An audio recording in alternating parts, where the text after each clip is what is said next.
ചേട്ടാ, നമ്മുടെ കോട്ടയം കുഞ്ഞച്ചൻ സിനിമയിൽ പറയുന്നത് പോലെ മോഹൻലാൽ വരുമോ ഇല്ലയോ എന്നുള്ളതുപോലെ ട്രംപ് വരുമോ ഇല്ലയോ എന്നുള്ള ചോദ്യം ഉണ്ടായിരുന്നു. പക്ഷേ ട്രംപ് വരും. മാർക്കോ റൂബിയോ പറഞ്ഞു. അതെ, വന്നാൽ എന്ത് തരും? അതെ, 2027 തന്നെ അദ്ദേഹം വരും. അടുത്ത വർഷം ആദ്യം തന്നെ ട്രംപ് വരും എന്നാണ് പറയുന്നത്. മാർക്കോ റൂബിയോ ഇവിടെ വന്നപ്പോഴത്തേക്ക് പറഞ്ഞിട്ട് പോയതാണ്. ഇപ്പോൾ വൈറ്റ് ഹൗസ് 2027 അദ്ദേഹം ഇവിടെ വരുന്നതിന് വേണ്ടിയുള്ള ഒരുക്കങ്ങൾ ആരംഭിച്ചു കഴിഞ്ഞു എന്നാണ് വാർത്ത കേൾക്കുന്നത്. പിന്നീട് അദ്ദേഹം ഇവിടെ വരുന്നതെന്ന് വെച്ചാൽ ഇന്ത്യ അമേരിക്ക വ്യാപാര കരാർ, ഇന്ത്യയും അമേരിക്കയും തമ്മിലുള്ള വ്യാപാര കരാറിലേക്ക് ഒപ്പുവെക്കാൻ വേണ്ടിയിട്ടാണ് അദ്ദേഹം വരുന്നത് എന്നാണ് മെയിനായിട്ടുള്ള ഉദ്ദേശ ലക്ഷ്യങ്ങളിലൊന്ന്. അതിന് വേണ്ടിയിട്ടാണ് അദ്ദേഹം വരുന്നതെന്നാണ് പറയുന്നത്. അപ്പോൾ അതിനുള്ള സാധ്യതകൾ ഉണ്ട് എന്നാണ് ഈ പറയുന്ന വാർത്താ ഏജൻസികളൊക്കെ തന്നെ IANS എന്ന വാർത്താ ഏജൻസിയൊക്കെ റിപ്പോർട്ട് ചെയ്യുന്നത്. പിന്നീട് മറ്റൊരു കാര്യം, ഈ അടുത്ത വർഷം ആദ്യം ട്രംപ് വരുന്നു എന്നുള്ള കാര്യം ഈ പറയുന്ന രീതിയിൽ റൂബിയോയുടെ പ്രതികരണത്തിലൂടെയാണ് പുറത്തു വന്നിരിക്കുന്നത്. അദ്ദേഹത്തിനോട് മാധ്യമങ്ങൾ ചോദിച്ചപ്പോഴാണ് അദ്ദേഹം ഇന്ത്യയുമായിട്ടുള്ള ഇത്തരത്തിലുള്ള നയതന്ത്ര ബന്ധങ്ങളുടെ ആവശ്യവുമായി ബന്ധപ്പെട്ട് പോകുന്നുണ്ടോ ഇല്ലയോ എന്ന് ചോദിച്ചപ്പോൾ അതെ വരുന്നുണ്ട് എന്ന കാര്യം പറഞ്ഞത്. അപ്പോൾ ഇവിടെ നമ്മൾ എടുത്തു പറയേണ്ട ഒരു കാര്യം, ട്രംപും മോദിയും തമ്മിലൊരു വ്യക്തിബന്ധം ഉണ്ടല്ലോ. അത് പ്രേമന് നമ്മൾ ഒരുപാട് സംസാരത്തിൽ നമ്മൾ പറഞ്ഞിട്ടുണ്ട്. അവർ തമ്മിലൊരു വ്യക്തിബന്ധമുണ്ട്. അവർ ശക്തമായ ആ ഒരു വ്യക്തിബന്ധം ആണ് മാർക്കോ റൂബിയോ എടുത്തു പറഞ്ഞത്. അപ്പോൾ ഈ ഒരു സൗഹൃദത്തെ, ഈ ശക്തമായിട്ടുള്ള വ്യക്തിബന്ധം, ആ ഒരു സൗഹൃദത്തെ ഈ നയതന്ത്ര തലത്തിൽ കൊണ്ടെത്തിക്കാൻ ഉള്ള ഒരു ശ്രമം ഇരു രാജ്യങ്ങളും നടത്തുമെന്നാണ് പറയുന്നത്. അപ്പോൾ ഇതിൻ്റെ തീയതിയൊന്നും നിശ്ചയിച്ചിട്ടില്ല. ഇല്ല, അത് ഇങ്ങനെ 2027 ആദ്യം വർഷത്തിലെ ആദ്യത്തെ മാസങ്ങളിൽ തന്നെ, മിക്കവാറും ഫെബ്രുവരിക്ക് മുമ്പ് തന്നെ ആയിരിക്കാം അദ്ദേഹം വരാനുള്ള സാധ്യതയുള്ളത്. പക്ഷേ ട്രംപിനെ വിശ്വസിക്കണ്ട കേട്ടോ. കാര്യം ട്രംപ് നേരത്തെ തന്നെ, അതായത് ഒരു മാസം മുമ്പ് ഇവിടെ എത്തേണ്ടതാണ് നേരത്തെ പറഞ്ഞത് പ്രകാരമാണെങ്കിൽ. കാര്യം ഈ ക്വാഡ് ഉച്ചകോടിക്ക് ക്വാഡ് ഉച്ചകോടിയിൽ പങ്കെടുക്കാനായിട്ട് ട്രംപ് വരും അങ്ങനെയാണ് ട്രംപിന്റെ സൗകര്യാർത്ഥമാണ് നീട്ടി ഈ വർഷം അവസാനം വരെ പോയത്. പക്ഷെ അദ്ദേഹം വന്നില്ല. മാർക്ക് റൂബിയോ ആണ് വന്നത്. പിന്നെ അല്ല, അത് ഈ ആ ഉച്ചകോടിയിൽ ഇന്ത്യയുണ്ട്, അമേരിക്കയുണ്ട്, ജപ്പാനുണ്ട്, ഓസ്ട്രേലിയ ഉണ്ട് അല്ലേ, ഇത്രയും രാജ്യങ്ങളാണ്. അതായത് ഇത്രേ ഉള്ളൂ. ചൈന ആണല്ലോ ഏഷ്യയിലെ ഏറ്റവും വലിയ സൈനിക ശക്തി, ചൈനയാണല്ലോ അമേരിക്കയുടെ എതിരാളി. അപ്പൊ അവർക്കെതിരെ നിൽക്കാനായിട്ടുള്ള ആളുകളുടെ കൂട്ടായ്മ എന്ന നിലയിലാണ് അമേരിക്ക ഈ ക്വാഡ് കൂട്ടായ്മയെ കാണുന്നത്. അപ്പൊ ജപ്പാൻ എന്ന് പറയുന്നത് ചൈനയുടെ ബദ്ധശത്രുവാണ്. അപ്പൊ ഇന്ത്യനെ കൂടെ കൂട്ടുക, ഒപ്പം ഓസ്ട്രേലിയയും കൂടെ കൂട്ടുക, അതാണ് അതിന്റെ ഒരു രീതി, ഒരു തന്ത്രം. അപ്പൊ അതിന് വേണ്ടിയിട്ടാണ് ആ ഒരു ഉച്ചകോടി നടക്കുക എന്നുള്ളത് ഇന്ത്യയെക്കാൾ ഉപരി അമേരിക്കയുടെ ആവശ്യമാണ്. അതിലാണ് ട്രംപ് വരാതിരുന്നത്. അപ്പൊ അതിന്റെ പശ്ചാത്തലം നമുക്കറിയാം. കാര്യം ഇന്ത്യയും അമേരിക്കയുമായിട്ടുള്ള ഒരു നയതന്ത്ര ബന്ധം ഉലച്ചിൽ പോലെ ഉണ്ടായല്ലോ. പിന്നെ ഇപ്പൊ ഈ വ്യാപാര കരാർ ചുങ്കം, അതെ, വ്യാപാര കരാർ അത് ഒപ്പിടും എന്നാണല്ലോ പറയുന്നത്. എത്ര കാലമായെന്നറിയാവോ? 2025 ഫെബ്രുവരിയിലാണ് നരേന്ദ്രമോദി അമേരിക്കയിലേക്ക് പോയത്. അപ്പോൾ അതിനുശേഷം അദ്ദേഹം ഇന്ത്യയിലേക്ക് വരുന്ന തൊട്ടു പിന്നാലെയാണ് ട്രംപ് ഇന്ത്യക്കെതിരെ പ്രതികാര ചുങ്കം ഏർപ്പെടുത്തി പ്രഖ്യാപനം വന്നത്. അപ്പോൾ അത് വെച്ച് നോക്കുമ്പോൾ ഏതാണ്ട് ഇപ്പോൾ 2 വർഷത്തോളം ആവുന്നു ഇങ്ങനെ അല്ല. അത് മാത്രമല്ല, ഇപ്പോൾ ഈ പറയുന്ന ഈ രാജ്യങ്ങൾ, ഇന്ത്യ, അമേരിക്ക, ജപ്പാൻ, ഓസ്ട്രേലിയ എന്നീ രാജ്യങ്ങളാണ് ഈ പറയുന്ന ക്വാഡ് എന്ന് പറയുന്ന ഇതിലുള്ളത് പ്രധാനപ്പെട്ട രാജ്യങ്ങൾ. അതിനുശേഷം പസഫിക് മേഖലയിലെ സുരക്ഷ, നിർണായക സാങ്കേതിക വിദ്യകൾ, സുരക്ഷിതമായ വിതരണ ശൃംഖലകൾ, ഇതൊക്കെയാണ് അതിൽ മെയിനായിട്ട് അവർ ഉദ്ദേശിക്കുന്നത്. അതായത് പസഫിക് മേഖലയിൽ ഈ സുരക്ഷ പറയുന്നതോടൊപ്പം തന്നെ ഈ പിന്നെ സമുദ്ര സുരക്ഷയും, ഇരു രാജ്യങ്ങളും തമ്മിലുള്ള സമുദ്ര സുരക്ഷയും ചർച്ചയുമാകുമെന്നും പറയുന്നുണ്ട്. അതിൻ്റെ ആ ഒരു സഹകരണം ശക്തമാക്കണം എന്ന രീതിയിലുള്ള സംസാരവും പറയുന്നുണ്ട്. ഈ 21ാം നൂറ്റാണ്ടിൽ ഇപ്പോൾ ഈ പറയുന്ന രീതിയിൽ ഇപ്പോൾ നമ്മൾ ഈ സംസാരിക്കുന്ന അദ്ദേഹം വരാൻ പോകുന്നു എന്ന് പറയുന്നതിന് ഈ ഒരു അവസരത്തിൽ 2020 ഫെബ്രുവരിയിലാണ് ട്രംപ് അവസാനമായിട്ട് ഇന്ത്യയിൽ വന്നു പോയത്. 2020 ഫെബ്രുവരിയിൽ 20. ഏതായാലും ട്രംപിന്റെ ഭാഗത്ത് നിന്ന് നമ്മൾ അയാൾ വന്നാൽ വന്നു, കരാർ ഒപ്പിട്ടാൽ ഒപ്പിട്ടു എന്നേ ഇപ്പോഴും പറയാൻ പറ്റുള്ളൂ. കാരണം ഇത് നേരത്തെ ആവാമായിരുന്നു.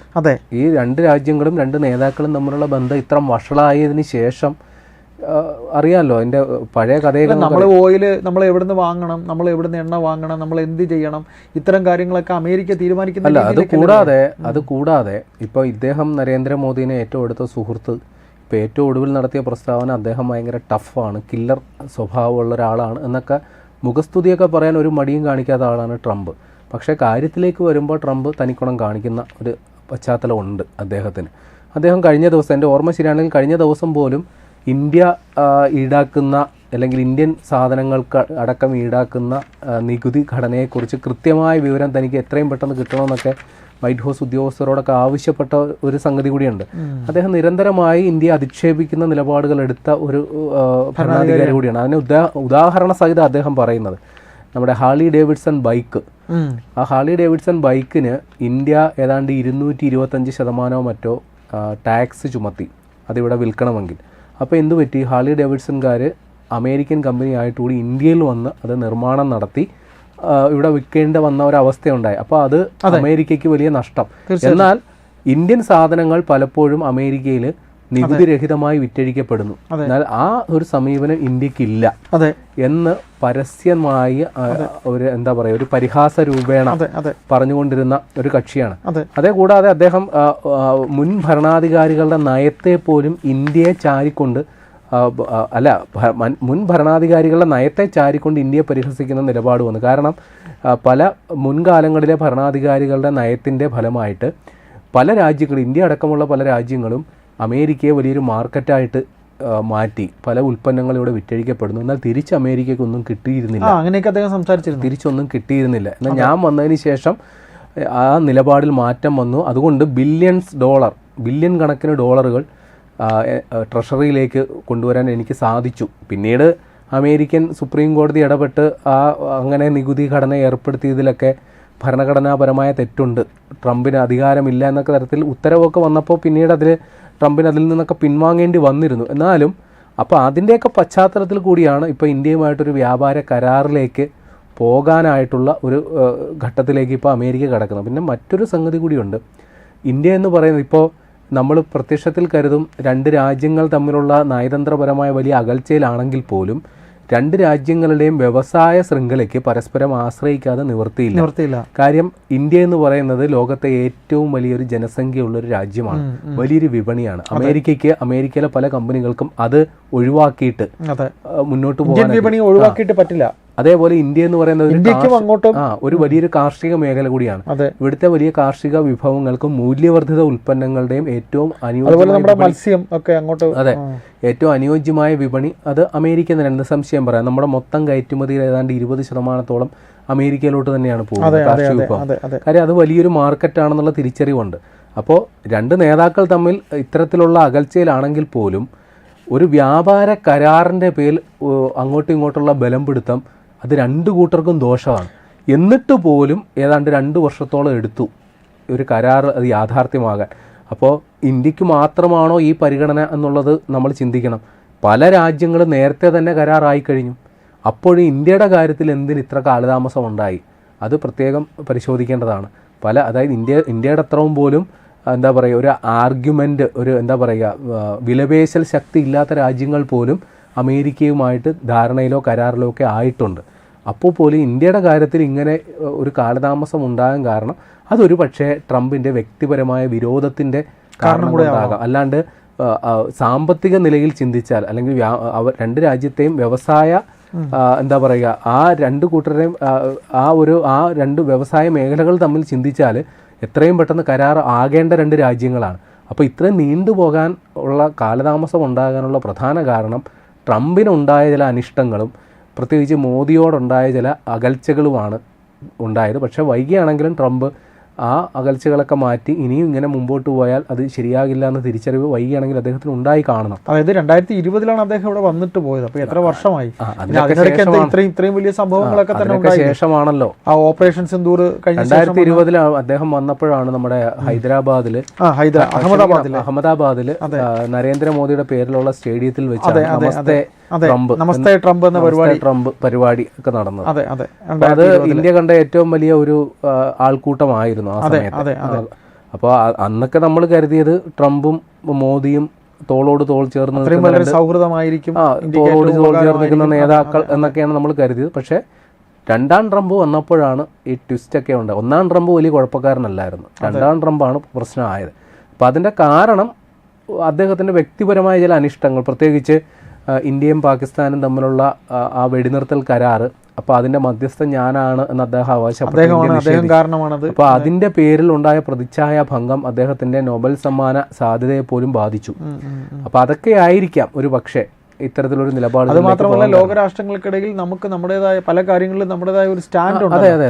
മുൻകാലങ്ങളിൽ ഈ അമേരിക്ക എന്ന് പറയുന്ന ലോകത്തെ ഏറ്റവും വലിയ സാമ്പത്തിക രാഷ്ട്രവും സൈനിക രാഷ്ട്രവുമായതുകൊണ്ട് പല കാര്യങ്ങളിലും അമേരിക്കയുടെ താല്പര്യങ്ങൾക്ക് വിധേയപ്പെടുക എന്നുള്ളതായിരുന്നു മറ്റു പല രാജ്യങ്ങളുടെയും ഒരു വഴി, വേറെ ഓപ്ഷൻ ഇല്ല. പക്ഷെ ഇപ്പോൾ അതൊക്കെ മാറി. ഇപ്പൊ ഇന്ത്യയെ പോലുള്ള രാജ്യങ്ങൾ പോലും, അല്ലെങ്കിൽ ഇന്ത്യ, ചൈന, റഷ്യ അതേപോലുള്ള രാജ്യങ്ങളൊക്കെ ഇപ്പോൾ സ്വന്തം താല്പര്യങ്ങൾക്കാണ്, ഒരു കൂട്ടായ്മയുടെ എന്നതിനൊപ്പുറം സ്വന്തം നിലനിൽപ്പിനും